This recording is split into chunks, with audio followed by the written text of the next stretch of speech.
And Nabi Sallallahu Alaihi Wasallam, he says in the hadith, shall I inform you of something that wipes away the sins and raises you in levels and ranks in the paradise? He said, perfecting the wudu during times of difficulty. What is meant by this hadith, when it's really cold, wudu is not done properly. Or when someone is in pain, maybe his wudu is not done properly. Uqba ibn Amir radiyallahu anhu, he came to his companions one day and he says to them, I want to tell you a hadith that I heard from Rasulullah sallallahu alayhi wasallam. I heard the Nabi sallallahu alayhi wasallam say, anyone who intentionally or deliberately lies against me, let him prepare a position for himself in the hellfire. That's how serious the hadith is.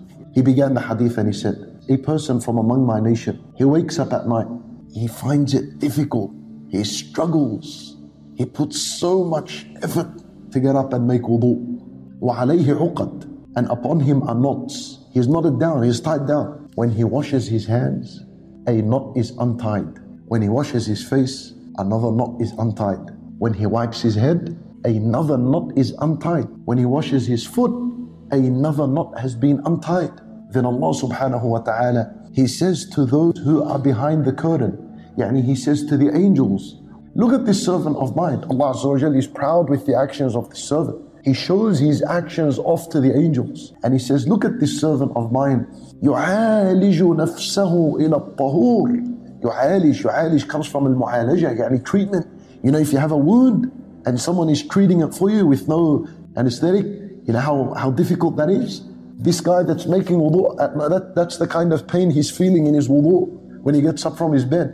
Look what Allah says. Anything that this servant of mine asks, anything he asks, I am going to grant him his request. And He does it twice. Twice, and ulama, they said, Allahu alam, that the first time is anything he asks of worldly affairs, I'll give him. And anything he's going to ask me of hereafter affairs, it is going to be for him as well. This is the reward. He hasn't even prayed yet. So he's in a position to ask whatever he wants from Allah, and Allah will give him. Imagine he followed that up with 2 rak'at. And Nabi sallallahu alayhi wasallam, he says, a companion came and he said, Ya Rasulullah, how are you going to realize your ummah on the day of judgment? He says to them, I will know them from the traces and the effects and the white marks of al-wudu. Nabi sallallahu alayhi wasallam would identify you as being part of his ummah because of your wudu.